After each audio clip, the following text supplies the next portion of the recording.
¿Qué tal, amigos? Una edición más de su programa Punto de Vista Global que se transmite desde Nueva York.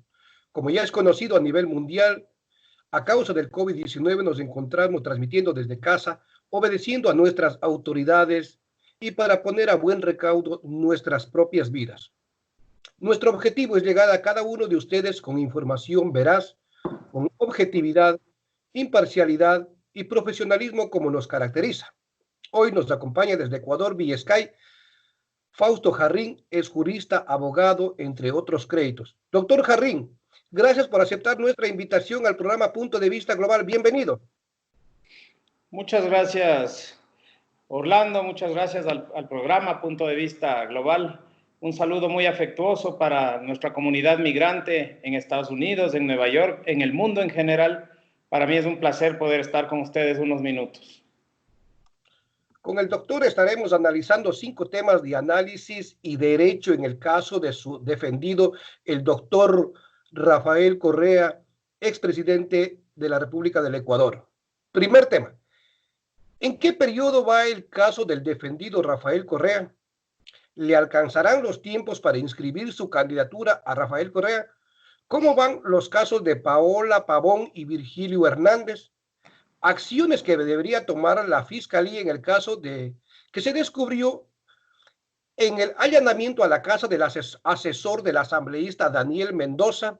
Y quinto, cómo debería actuar Fiscalía en los casos de corrupción descubiertos en plena época de pandemia, tales como mascarillas, fundas para embalar muertos. Doctor. Muchas gracias. Vamos en orden. La situación jurídica del expresidente Correa, actualmente nos encontramos finalizada, no al 100%, la primera parte del proceso. Es decir, hemos recibido una sentencia, es una sentencia de primera instancia, una sentencia que además todavía no terminamos de recibirla completamente, es decir, dentro de toda esta de este esquema circense que se ha generado en el país por la forma en la que actúa la Fiscalía, la función judicial en general. Fuimos notificados de forma verbal, como establece la ley, los primeros días del mes de abril. Fuimos notificados por escrito, que la ley establece que en el documento escrito tiene que venir absolutamente toda la motivación de la sentencia. Lo recibimos el día 22 de abril, me parece, si no estoy equivocado. 19 días después de la lectura de la sentencia, es decir, 9 días después de los 10 días que establece la ley para notificar por escrito un fallo. Sin embargo, la semana pasada, y por un azar del destino, entre varios de los abogados nos percatamos de que existe una razón sentada por el secretario de la Corte, en donde se incluyen a las casi 450 páginas que ya nos llegaron de la sentencia, se incluyen alrededor de 300 más, que no nos han notificado aún a nosotros. Ninguno de los procesados conoce el texto completo de la sentencia. El secretario aduce que el sistema de notificación electrónica de la Corte Nacional no incluye gráficos, PowerPoints, cuadros y citas y pies de página. Pero sin embargo eso significa que las partes procesales aún no conocemos completa la motivación de la sentencia. Por lo tanto, nos encontramos realmente en una situación de absoluta indefensión. Los plazos siguen transcurriendo, no entendemos si nos van a contestar o no nos van a contestar lo que ya solicitamos. Si la Corte nos aclara nuestros pedidos de aclaración y ampliación con el fallo incompleto, pues la Corte estará abonando en nulidades procesales a ese fallo, y realmente estamos en una situación realmente de incertidumbre absoluta, no solo en mi caso personal como abogado del expresidente Correa, sino absolutamente todos los abogados y procesados de este caso denominados sobornos. Dadas esas circunstancias, esas características, más allá de lo que pueda suceder en las fases de apelación y casación que todavía faltan de forma completa en este proceso, considero que hasta el mes de octubre realmente la justicia no podrá contar con una sentencia ejecutoriada, que es el requisito para evitar la participación democrática, y con eso quiero decir que considero, al menos a mi criterio personal y profesional, que el expresidente Correa podrá inscribir su candidatura a lo que él decida y el movimiento decida que debe ser, pero por el asunto de los tiempos yo creo que va a poder ejercer su derecho democrático de forma plena, porque no van a poder tener una sentencia ejecutoriada en 3 meses y medio. Doctor, yo quiero plantearle una pregunta. En su experiencia como abogado, como defensor, como conocedor del derecho y apegado al derecho, ¿alguna vez tuvo un defendido que cuente con más de 31 casos que se le imputan, que se le acusan a alguien? Nunca, nunca. Y además con una acotación extra. Si bien es cierto, el expresidente tiene 32 procesos en la fiscalía, 30 de esos procesos están únicamente en investigación previa, es decir, están todavía en la fase preprocesal. Los únicos 2 procesos del expresidente Correa que han avanzado de la fase preprocesal son los 2 procesos en los que la Fiscalía ha encontrado cooperadores eficaces o lo que se llama en otras legislaciones delatores premiados. Esto es algo que debe llamar mucho la atención. Los únicos procesos que avanzan, que realmente han pasado de fase contra el expresidente Correa, son aquellos en donde la Fiscalía tiene aliados dentro de los acusados. Eso es muy común en la legislación americana. En los Estados Unidos utiliza mucho el delator, el que acuerda con los fiscales a cambio de prebendas en la sanción, pero allá la ley es muy estricta y el cooperador no solamente, a la justicia en los Estados Unidos no le interesa solo lo que el cooperador dice, le interesa lo que el cooperador aporta. En el Ecuador se está sentenciando a personas por lo que los cooperadores dicen, y eso es muy grave, ha sido observado por la Corte Interamericana. Los testimonios de los coacusados no deberían tener la misma validez procesal, y peor, si como es el caso en ambas circunstancias en el Ecuador, tanto en el caso Balda como en el caso Sobornos, los testimonios se llevaron a cabo sin juramento y sin derecho a la contradicción, porque ambas veces los acusados se acogieron al derecho al silencio frente a las preguntas de las defensas técnicas. Así que es completamente ilegal lo que vemos y observamos todo el tiempo aquí en esos procesos. Parece que la justicia, no parece la justicia ecuatoriana actúa como ya se viene practicando en algunas partes del continente con el lawfare. Parece que el instrumento de persecución se llama fiscalía. Ahí quiero plantearle otra pregunta, doctor. Conocemos que el caso del expresidente Rafael Correa se le, se le, se le sanciona por un caso, pero a un inicio se le sanciona por un caso, pero después es condenado por otro caso. ¿Cómo eso es? ¿Cómo es el accionar de la fiscalía en ese sentido, doctor? Lo que hemos visto en relación a la fiscalía y a su trabajo investigativo es algo que jamás se podría ver, por ejemplo, en sociedades que tienen niveles de respeto superior por la ley, como es el caso de Estados Unidos. Aquí la fiscalía no es que le acusa de una cosa y le sentencian por otro delito, no es tan así, pero realmente lo que sucede es que le acusaron al expresidente Correa de una forma de participación y le sentenciaron por otra forma de participación. Eso implica que todo lo que hizo la fiscal, que es la dueña de la acción penal, a los jueces no les llevó a la certeza que es necesaria para condenar. Y sin esa certeza, aquí lo que hicieron los jueces, en lugar de hacer lo que debería hacer todo juez, que es ratificar el estado de inocencia, si la fiscal no puede probar lo que acusa, aquí los jueces lo que hicieron es cambiar la modalidad de la participación para poder adecuar a esa modalidad los supuestos actos del expresidente Correa, pero realmente lo único que consiguieron es llevar este tema a un nivel superior en cuanto al circo, a lo ridículo que estamos viviendo, que estamos viendo. Le explico. La fiscalía utiliza una figura de participación, no es una figura de tipo penal, es una forma de participación. En la participación se determina el nivel de actuación, de la conducta de la persona, si fue autor, si fue cómplice, si fue coautor, si fue autor intelectual, si fue autor material. Eso se determina en esta circunstancia. ¿Qué es lo que dice la fiscalía? Dice que el expresidente Correa era la cabeza, estaba en el tope de una estructura piramidal en donde él daba las órdenes y todos los que estaban abajo cumplían esas disposiciones. Por supuesto, la Fiscalía dice que era una estructura criminal para cometer cohecho, para solicitar sobornos. Eso es lo que acusó la Fiscalía. La Fiscalía hizo pericia sobre estructura criminal aquí, la supuesta perito, que luego resultó que no era perito, que no tenía credenciales para hacerlo. Se entrevistó con algunos de los procesados, luego apareció con un informe en donde decía que efectivamente Rafael Correa estaba al tope de la pirámide y que en base a la jurisprudencia internacional del caso Fujimori y otros casos más podía aplicarse esa metodología de participación. Pero doctor, ahí sí quiero interrumpirle porque, como bien señala usted, ustedes estuvieron preparando la defensa para X caso, pero se les sanciona o se le condena por otro caso. Entonces, ¿qué tiempo les dieron a ustedes para poder estructurar esa defensa? Ninguno.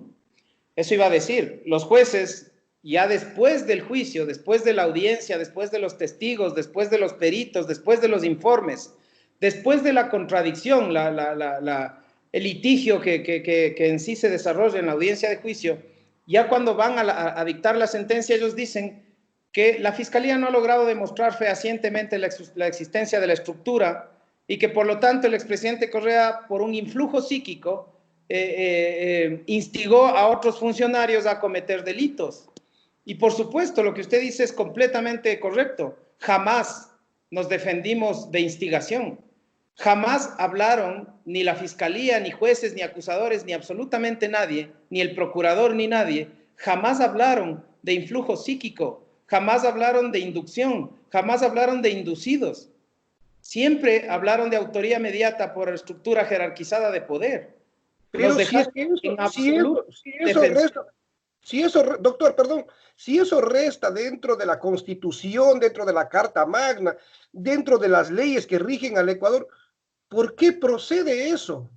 ¿Por qué los jueces no analizan desde la ética y si es que tiene que ser sancionado una persona, pues apegarse al derecho y a la ética? ¿Por qué ellos proceden de esa forma? Aclárenos, por favor. Realmente las razones internas por las que los jueces pueden haber actuado de esta manera completamente ilegal, no me voy a atrever a especular porque no me gusta especular. Lo que puedo decirle es que desde hace casi 3 años en el Ecuador no se habla de justicia, se habla de vendetas.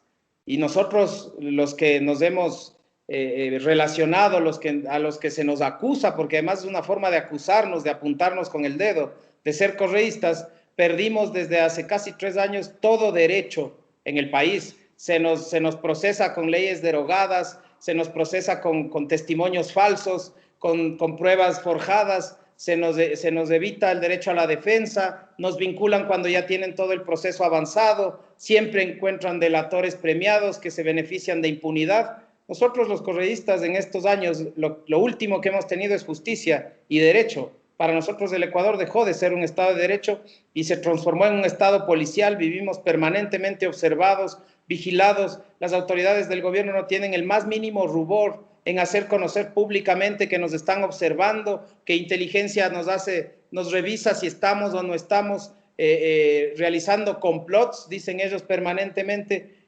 Así es como está el Ecuador, desgraciadamente. El gobierno y en su relación cuasi delictual con los medios de comunicación corporativos en el país, ha logrado mantenernos bloqueados comunicacionalmente y eso ha evitado que el mundo se entere de lo que realmente se está viviendo en el Ecuador. A nivel de lo que implica la justicia penal, sobre todo, el Ecuador se ha transformado en un espacio donde tú no tienes derechos y los correístas, sobre todo, no tenemos ningún derecho. Los jueces han hecho con nuestras garantías lo que han querido y la Fiscalía efectivamente es un ente de persecución más cerca de las policías secretas que de una institución pública que debería velar porque se haga justicia y no por perseguir personas. En el Ecuador, lo que interpreto yo, doctor, es que en el Ecuador se ha perdido todo Estado de Derecho y persona que de alguna manera, sin ser correísta, pero buscando justicia, equidad social, es perseguido porque no solamente es necesario ser correísta para ver las injusticias que se están viviendo en el Ecuador hoy en día. Eso es lamentable lo que se ha perdido de 3 años a la fecha. Es lamentable. Doctor, cómo va, doctor, el proceso que ustedes presentaron de apelación, la descarga de apelación a la sentencia del doctor Correa? Como le decía hace unos minutos, todavía realmente ni siquiera tenemos la sentencia completa. El secretario de la sala sentó una razón incorporando casi 300 páginas más en el documento. Sin embargo, nosotros, dentro de este esquema de desconocimiento, de incertidumbre, lo que hicimos es plantear los recursos horizontales que se llaman en el país, muy similarmente a otros países, que son el de aclaración y ampliación. Hemos requerido eso a la Corte. La Corte, sin preocuparse de que nos hayan o no entregado la sentencia completa, corrió traslado a los actores procesales como la Fiscalía y la Procuraduría con ese pedido que hicimos la mayoría de abogados. Y estamos dentro de ese tiempo, ¿no? La Corte le dio 48 horas a la Fiscalía y a la Procuraduría para que se pronuncien sobre nuestros pedidos de aclaración y ampliación, y únicamente después de evacuar ese recurso horizontal correrán los plazos para que se pueda dar trámite a la apelación. Sin embargo, vuelvo a decir, es muy criticable, es muy arbitrario que estén respondiéndonos documentos cuando ellos saben muy bien que no nos han notificado la sentencia completa. Nos están dejando nuevamente en indefensión, y esto abonará, por supuesto, en todas las nulidades que esta sentencia y este proceso en general adolecen, y tendrán que ser revisadas esas por los jueces superiores. Doctor, yo tengo una inquietud ahí. El expresidente Correa ha sido sentenciado. Si ustedes no tienen el espacio en cuanto a tiempos para poder apelar, ya que les faltan 300, 400 páginas para poder analizar dicha sentencia, les alcanzará los tiempos para poder defender, ya que, si mal no recuerdo, hasta el mes de septiembre tienen que inscribir la candidatura. El requisito para evitar la inscripción de la candidatura es la sentencia ejecutoriada. Esos tiempos le corren al gobierno, esos tiempos le corren a la función judicial. Creo que a nosotros esos tiempos nos están favoreciendo cada día que pasa, cada día que es inviable que recibamos la sentencia completa, cada día que no tenemos el tiempo para que se tramiten las causas por efecto de la pandemia, de la emergencia. También están detenidos los procesos, pero no están detenidos los procesos electorales. Ya se aprobó el calendario electoral, está avalado por el Tribunal Contencioso Electoral, que es la instancia jurídica, jurisdiccional de la función electoral, y eso, por supuesto, nos resulta muy conveniente porque esos plazos están ya firmes y los del proceso están todavía pendientes. Entonces, todavía es prematuro siquiera pensar cuándo estaríamos desarrollando una audiencia de apelación, porque las audiencias de esa magnitud, de ese tipo, podrían permanecer suspendidas todavía mucho tiempo, porque solamente en procesados y en abogados tendríamos que estar presentes alrededor de 40 personas, y para que esté la Fiscalía con los 18 o 20 asistentes que tiene, y la Procuraduría con los 8 o 10 asistentes que tiene, y los jueces con todo su equipo de trabajo, es un espacio en donde normalmente se desenvuelven alrededor de 60 o 70 personas, sin contar con el público, porque son audiencias públicas. Entonces, no se sabe realmente si ya vamos o no a tener esa audiencia, lo cual a nosotros nos resulta muy conveniente, porque el tiempo, en cambio, sigue pasando y los plazos electorales siguen cumpliéndose. Estamos ya en pleno desarrollo del cambio de domicilio de los ciudadanos, y de ahí vendrá ya la ejecución del padrón, con lo cual vienen los procesos de democracia interna de las organizaciones políticas y luego la inscripción de candidaturas. Eso está transcurriendo, porque eso no se ha suspendido. Pero doctor, todo el mundo conocemos, todos conocemos, y usted de primera mano, de la fuente que se está realizando estas ejecuciones, Fiscalía no fue que convocó en plena pandemia para la sentencia al expresidente. No volverán a cometer el mismo delito contra la humanidad al poner en riesgo a tantas personas. Realmente no fue Fiscalía, realmente fue el Tribunal Penal el que convocó. Perdón, digo el Tribunal Penal, perdón. Y creo que son capaces de volverlo a hacer. El problema es que procesalmente van a tener dificultades. Porque una cosa es que nos hayan leído una sentencia cuando el juicio ya se hizo y otra cosa es que nos quieran sentar a litigar, a ejercer la inmediación, a ejercer la contradicción vía telemática. Eso en derecho penal va a ser muy complejo, va a acarrear nulidades y yo creo que ahí les va a tocar ponderar entre adelantar las nulidades o esperar para el juicio cuando ya se pueda asistir de forma personal. En derecho penal, en las audiencias de juicio, me parece que es en el espacio donde más difícilmente se va a poder ejecutar la justicia a través de medios como el Skype o como el Zoom. Eso va a ser terriblemente complejo. Una firma falsa, un rasgo mal hecho, un número mal utilizado en una factura que consta dentro del proceso, yo no voy a poder diferenciar si me la ponen en una pantalla, si no la puedo recibir, si no la puedo tocar, si no puedo ver el papel. Un testimonio no le voy a poder tomar bien a una persona si sé que está mintiendo, yo no me voy a dar cuenta porque no le voy a poder ver. Me van a quitar la opción de verificar los movimientos, la gesticulación, no voy a poder interactuar con el juez, no voy a poder ver si el fiscal se está desesperando. Es decir, en temas penales sería muy complejo poder considerar que se va a respetar el debido proceso en audiencias telemáticas, y eso creo que deben considerar mucho las autoridades en el Ecuador, porque seguramente en procesos como este, que no prescriben, que se juzgan en ausencia, apresurar una audiencia podría devenir en afectaciones a las garantías procesales y a las garantías constitucionales. Pero todo es posible en este país, todo ha pasado ya en este país. Es probable entonces que recurran a todo método para lograr sus objetivos, que es eliminar de la papeleta electoral al expresidente Correa.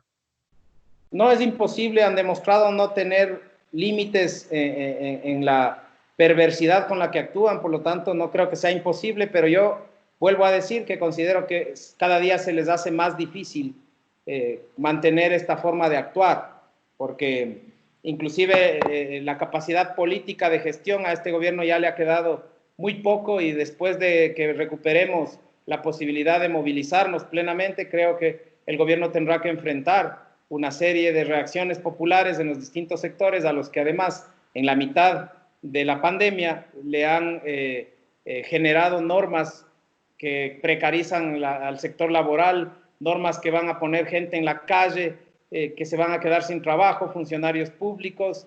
En fin, creo que los 3 años del gobierno de Moreno van a terminar decantándose en este año de una manera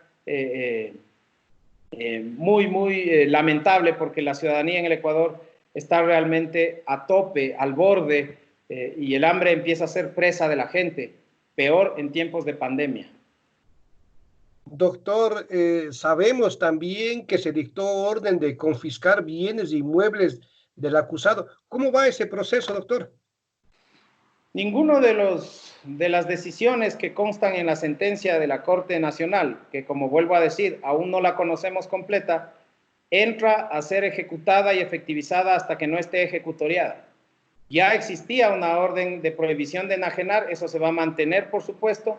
Existe además una orden de prisión preventiva muy discutible, esa también se va a mantener en relación del expresidente y varias otras personas que no se encuentran en el país. Pero no es que desde el día de mañana se ejecutan ya las confiscaciones y la venta de bienes para poder cumplir con la reparación integral, no es así.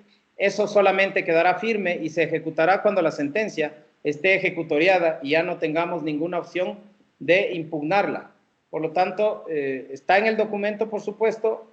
Veamos cómo viene cuando nos llegue el papel completo. Vuelvo a decir, no tenemos todavía el documento completo, pero no entra a ejecutarse desde que nos notifiquen. Entrará a ejecutarse cuando la sentencia esté ejecutoriada, tal como lo dice su palabra. Doctor, quiero hacerle una pregunta y ahí es donde que yo valoro lo profesional, lo ético. ¿Qué le impulsó a usted a defender al expresidente Rafael Correa a sabiendas que tiene todo en su contra? Yo vengo vinculado a la política desde niño. Mi padre siempre fue un hombre de izquierda, de izquierda rebelde, de izquierda de reacción. Llegó a ejercer pequeños cargos públicos. Yo he vivido y he crecido con el ejemplo de mi padre, de mi familia, de mi madre también. Para nosotros, para toda mi familia, la llegada del presidente Correa al poder fue, digamos, una brisa de esperanza, una brisa de posibilidades, una brisa de dignidad que se fue haciendo tormenta con los días, con los años. Empezamos a ver realmente cambios en el país, empezamos a ver respeto, soberanía. El Ecuador realmente cambió con él. El agradecimiento, la honra que nos ha hecho sentir, a mí por supuesto que me impulsó inmediatamente a aceptar lo que para mí ahora ha implicado transformarle en mi día a día, porque desde que estoy a cargo de esto realmente poco o nada, aparte de la defensa del expresidente, yo puedo hacer. Estoy entregado completamente a esta lucha desigual. Efectivamente, en eso usted tiene razón, pero lo hago como una de las más grandes dignidades que voy a poder ostentar en mi vida. Probablemente nunca más en mi vida yo esté al frente de algo tan importante que me llena de orgullo y llena de orgullo a quienes me rodean. Por lo tanto, el que le agradece soy yo a él, y él no tiene a mí nada que agradecerme. Yo solo lo estoy haciendo por todo lo que hizo por el país y por su gente.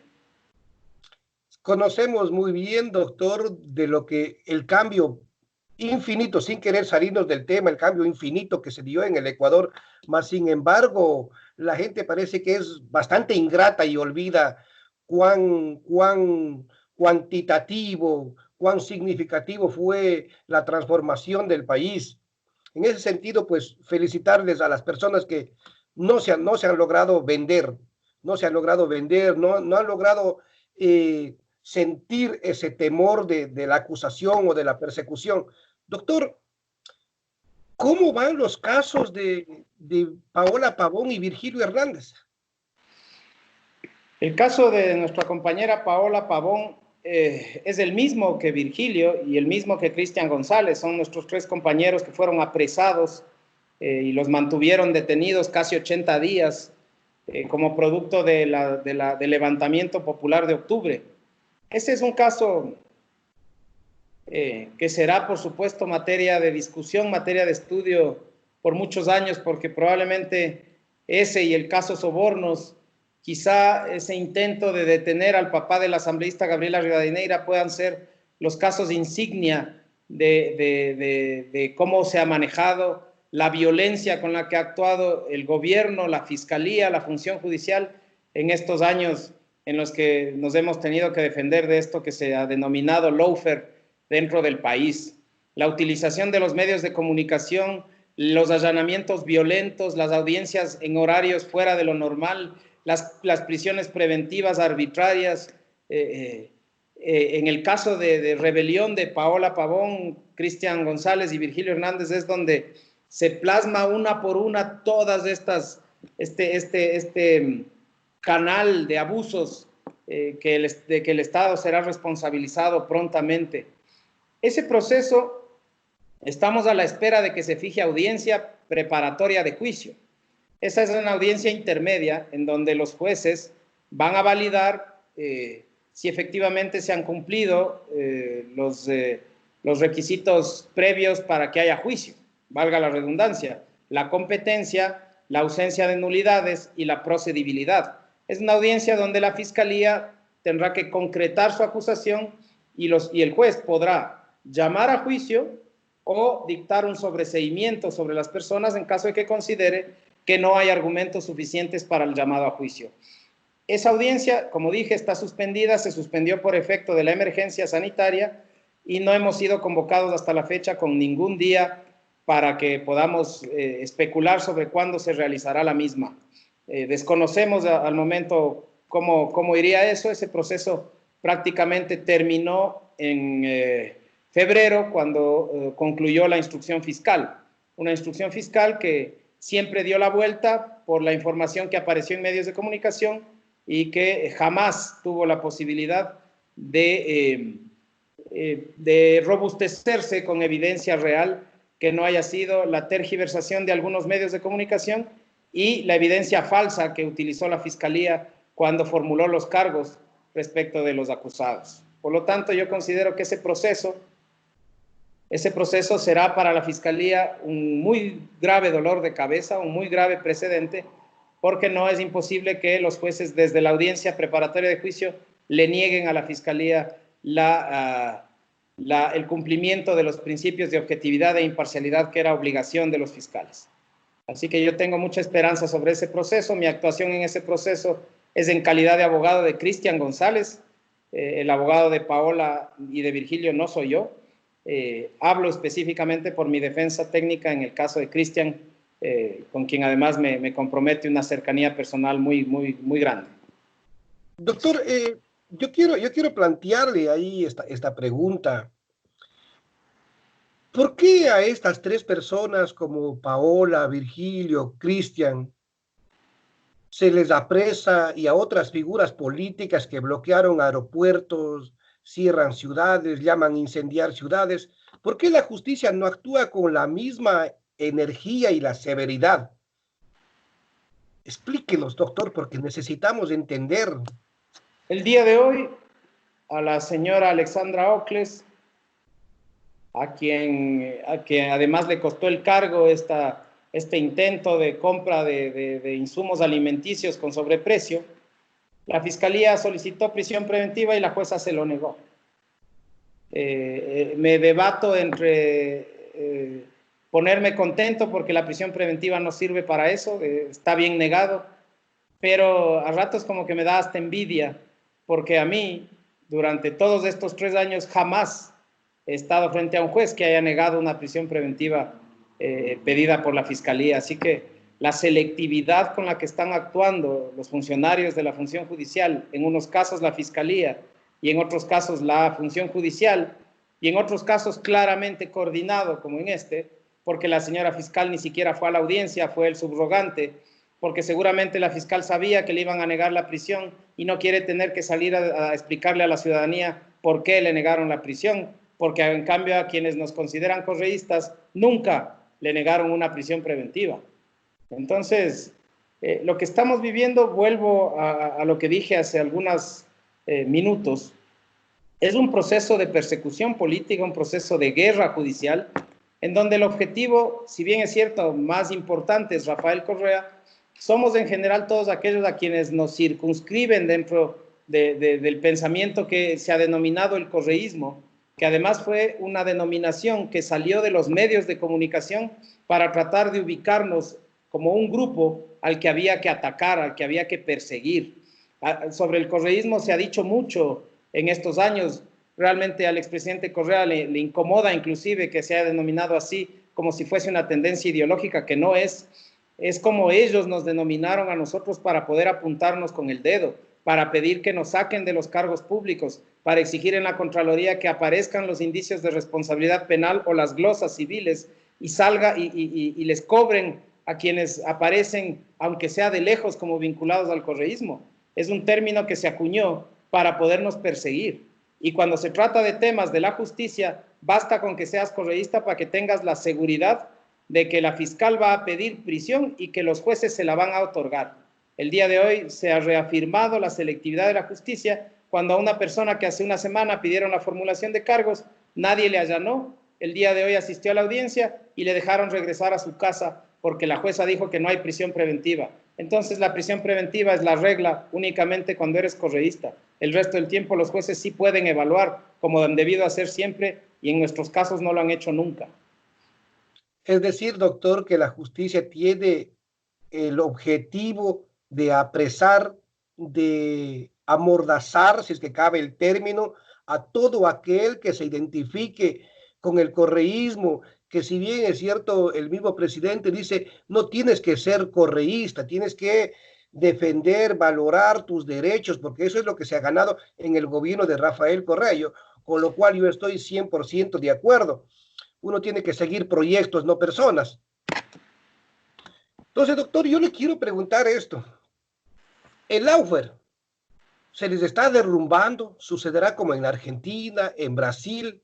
esta judicialización de la justicia es solo un instrumento de persecución para enfrentar estos casos? La guerra judicial, que es el lawfare, como toda guerra, siempre termina. En el camino hemos habido víctimas, hemos habido quienes hemos resistido, quienes estamos resistiendo. Al final de la guerra, porque esto es una guerra, siempre habrá responsables y el lawfare le cobrará a quienes lo han impulsado, como en Argentina, como en Brasil, como en todos los países en donde se ha ejecutado este tipo de procesos que tienen como única intención el de destruir a la persona sin matarla físicamente, sino destruir su legado, destruir su honra, destruir su dignidad, destruir su familia, destruir sus derechos, meterle preso, perseguirle, agobiarle, cansarle, torturarle, porque la tortura psicológica es una realidad. Aquí los correístas, yo he tenido que vivir de cerca la tensión en la que se vive permanentemente, pensando en la posibilidad de que mañana van a venir a tu casa, te van a allanar por un mensaje que ni siquiera escribiste tú, como le hicieron a la prefecta de Pichincha, o te van a coger en la calle, etcétera. El lawfare se va a acabar, y creo que se está acabando en el Ecuador también, como se acabó en Argentina y como se está terminando en Brasil. Y habrán responsables y tendrán que responder. Solamente tenemos que ser fuertes y resistir, porque todo termina, y esto también va a terminar. Doctor, y esas personas que van a ser sentenciadas en apego al derecho post este gobierno, ¿no cree que tendrán el tiempo y el espacio suficiente como para salir del país? Teniendo una justicia como la actual, no podemos ser ingenuos y pensar que la fiscal va a hacer algo. Ya no lo hizo con Lenín Moreno. El caso INA está desde febrero del año pasado. El caso INA es anterior al caso Sobornos. La fiscal escogió qué caso perseguir y está claras las intencionalidades, inclusive cuando le puso topes de fechas desde el 2012 al 2016, es para proteger el periodo previo en que Moreno era vicepresidente y el periodo posterior en que Moreno es presidente. Así que no creo para nada en la justicia actual. Si las personas huyen, pues tendrán que huir y los procesos tendrán que establecerse, implementarse, y si es que tienen que suspenderse, se tendrán que suspender. Yo soy un enemigo de violar garantías constitucionales, garantías procesales, y jamás voy a avalar que a otra gente le hagan lo que nosotros hemos denunciado que nos han hecho. Así que por mi parte, si se huyen, pues, ¿qué se puede hacer? Pero los procesos tendrán que seguir, y si esas personas optan por irse del país los años suficientes para que los delitos prescriban, pues tendrán que responsabilizarse de sus actos como corresponde ante sus familias, ante la sociedad, como Bucaram, que además este gobierno le ayudó a regresar. Bucaram nunca fue declarado inocente, su proceso prescribió. Sin embargo, ahora, gracias a este gobierno, se pasea por las calles del Ecuador y no sabe, y quién sabe qué cosas más. Entonces, yo no soy de aquellos que considera que se deban vulnerar garantías con tal de acercarse un poco a los resultados de una justicia persecutoria. Yo no voy a defender eso nunca. Y ya digo, si es que se van, pues se irán.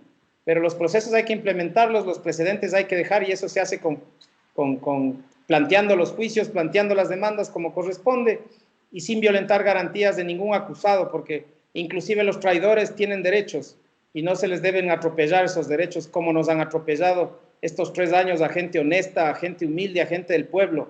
Eso no hay que repetir. Tenemos que estar claros en eso.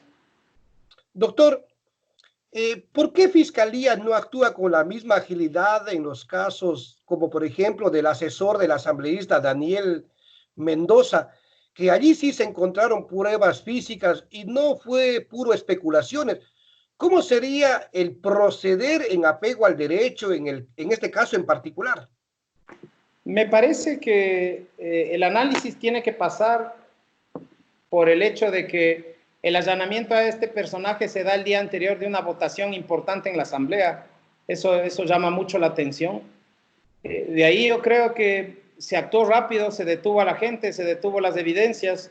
Al asambleísta Mendoza no le podían detener porque no es delito flagrante y necesitan autorización de la Asamblea para poderle instruir cargos. Así que si es que la Fiscalía hace eso en unos días, pide autorización y la Asamblea le autoriza, pues que le instruyan los cargos y que si es que tienen que detenerle, le detengan.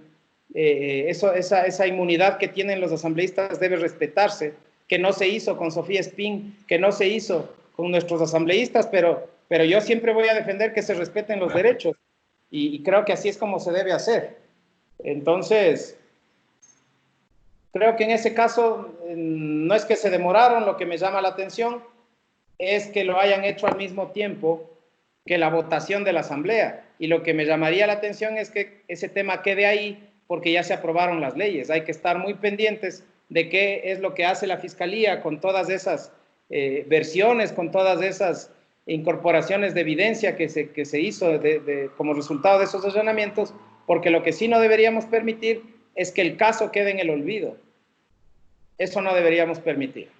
Pero es que lo sorprendente y lo inimaginable es que en el caso de la ex asambleísta Sofía Espín y otras asambleístas apegados a la ideología de izquierda o llamado el correísmo, con ellos no hubo inmunidad.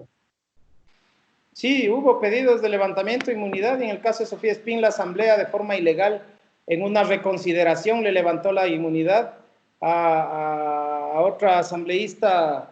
Le hicieron lo propio, es decir, cuando les ha interesado levantar las inmunidades lo han hecho. En el caso del expresidente Correa, la Asamblea les respondió a la Corte Nacional que no tenía competencia para pedirle eso. En el caso de la asambleísta Bonilla, para el caso Sobornos, la Asamblea Nacional dijo que los actos cometidos por ella fueron previos a ser asambleísta. Cuando han querido lo han hecho, violentando la ley, pero lo han hecho. En este caso aún no lo hacen, la Fiscalía aún no pide nada, habrá que estar pendientes de que lo hagan. Pero ya digo, yo creo que ahí actuaron, pero lo que más debería convocarnos a la suspicacia es que lo hicieron previo a una votación que después terminó con una aprobación de leyes. A mi criterio lo hicieron para amedrentar a los asambleístas y lo consiguieron a través de esa violenta forma de proceder con los allanamientos. Los allanamientos no son de esta manera. El allanamiento violento se realiza únicamente cuando después de que la gente toca la puerta y solicita ingresar, se lo impiden o descubren que la persona intenta escapar escalando muros, dice la ley. Acá no están actuando así, acá primero te rompen la puerta y luego preguntan dónde está la persona. Entonces, ese mecanismo de allanamiento es violento, es agresivo, es atentatorio. Así que eso, yo no voy a dejar de denunciar sea a quien se lo hagan, porque eso no se hace. Están violentando normas, están violentando derechos. Y si yo me he quejado 3 años de que lo hagan, no voy a dejar de quejarme que lo hagan contra otros, más allá de que no va a ser de mi interés directo porque no son mis defendidos. Doctor, pero ¿y cómo tendría que proceder entonces Fiscalía en los casos de soborno que se encontraron sobreprecios en esta época? Es insólito, inaudito. ¿Cómo tendría que actuar? No sé cuál es el mecanismo, o no sé qué organismo jurídico tiene que sancionar, tiene que castigar a esas personas. ¿Cómo tendría que actuar la justicia? La Fiscalía es quien debe actuar. Está actuando, pero está actuando muy lento. En estos casos sí, allana cuando las personas ya no están, como en el caso de las mascarillas del IES. Allana cuando ya se fue el allanado. Ahí siempre va a quedar la suspicacia de saber cómo supo que le iban a allanar, cómo es que vació la oficina o cómo es que no le encontraron en la casa. Sin embargo, insisto, yo creo que hay normas. No considero que sea un agravante, aunque podría ser la situación de la pandemia, pero ya es bastante grave el peculado y el cohecho como para necesitar agravantes. Lo que se necesita es procesos reales. Ahí tienen toda la evidencia, a diferencia de otros casos donde no encuentran un solo billete. Ahí están los billetes, ahí están los cheques, ahí están las versiones de la gente que detuvieron. Ahí ya conocemos extraoficialmente que se tiraron el muerto entre todos. Veamos que empiece la Fiscalía a actuar como corresponde, que formule los cargos como debe hacerlo y que empiece a procesar a la gente que tiene que procesar. Vamos a ver nuevamente, estoy seguro, este esquema de selectividad de la justicia, y yo creo que la ciudadanía eso ya tiene muy claro, ya no tiene dudas sobre eso, y será la ciudadanía, no los políticos, quienes le empiecen a pedir cuentas a la Fiscalía sobre las cosas que ha ocultado, sobre las cosas que ha tapado, sobre la impunidad que ha generado y sobre los delitos que ha permitido. Doctor, yo quiero volver para ir terminando casi ya nuestra entrevista. Quiero volver al primer tema. Los ecuatorianos, un gran número de ecuatorianos, no puedo ser preciso, pero un 70, un 80% de los ecuatorianos tiene la firme esperanza de que el presidente Rafael Correa regrese al Ecuador. ¿Le alcanzarán los tiempos? Le vuelvo nuevamente a repetir, ¿tendrán esperanza los ecuatorianos de volver a contar con la experiencia, con la capacidad, con el liderazgo del presidente Correa? Yo creo que sí, si las cosas se dan como se han dado hasta la fecha, va a suceder, eso va a ser posible, podemos contar con eso, a no ser que en lo que falta, en los 3 meses y un poco más que faltan para eso, el gobierno ya termine definitivamente de romper el orden constitucional y, por ejemplo, aplace las elecciones o sencillamente disuelva la asamblea, que con este gobierno todo es posible, pero ya entramos en el campo de la especulación. En estricto derecho, dadas las circunstancias y como están las cosas, para octubre no va a haber una sentencia ejecutoriada, por lo tanto Rafael Correa va a poder ser candidato. Al ser candidato, el expresidente, él también gozaría de inmunidad. Hay una inmunidad electoral que protege a los candidatos para que no puedan ser apresados durante el tiempo que dura la elección. Esto se extiende hasta cuando se entregan los resultados definitivos de las elecciones y concluye el periodo electoral, así que efectivamente él podría venir al país a acompañarnos en la campaña y hacer el mayor esfuerzo de nuestra historia para recuperar la patria de manos de la banca y de los medios corporativos de comunicación. Doctor, el expresidente podría participar como candidato a la presidencia, vicepresidencia, asambleísta por los migrantes. ¿Cuál sería? El único cargo para el que el presidente actualmente, y por una consulta inconstitucional que hay que revisarla en el tiempo, el único cargo para el cual él no puede ser candidato es para el de presidente. Pero él puede ser candidato a vicepresidente, él puede ser candidato a asambleísta nacional, puede ser candidato a asambleísta provincial o de las circunscripciones territoriales del exterior. También podría ser candidato al Parlamento andino. Tampoco está impedido de ello. Doctor, yo no quiero más que agradecerle por su tiempo prestado. Tenemos conocimiento de que es una persona extremadamente ocupada. ¿Algún mensaje a esos seguidores, a esos luchadores de la patria que quiera enviarles por este medio? Voy a parafrasear al expresidente Correa en algo que lo viene diciendo y lo viene repitiendo desde el principio. Todo era cuestión de tiempo. Los corruptos siempre fueron ellos. Con Moreno se quedó todo el que tenía rabo de paja y por eso se quedó allá para protegerse. Y ahora el Ecuador, los ecuatorianos, el pueblo ecuatoriano tiene claro que nosotros hemos sido los que defendimos el legado de la soberanía, el legado del respeto, el legado del pueblo.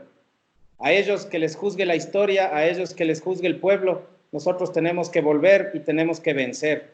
Nada de perder la esperanza. Estamos listos, estamos combatientes, vamos a seguir impulsando nuestro derecho a ejercer la democracia y vamos a respetar la nación y vamos a devolverle al pueblo lo que le corresponde. Un gran abrazo para todos, mi afecto desde acá, mi consideración, mi cariño para quienes están fuera del país y siempre están preocupados de lo que les sucede a su Ecuador. Muchísimas gracias, doctor Fausto Jarrín, por su participación. Gracias por aceptar nuestra invitación. Llegamos al final de nuestro programa Punto de Vista Global. A nuestra audiencia queremos agradecerle como siempre. Mil gracias por permitirnos ingresar en vuestros hogares. Dios mediante, nos vemos en una próxima edición. Un abrazo para todos. Bendiciones. Muchas gracias.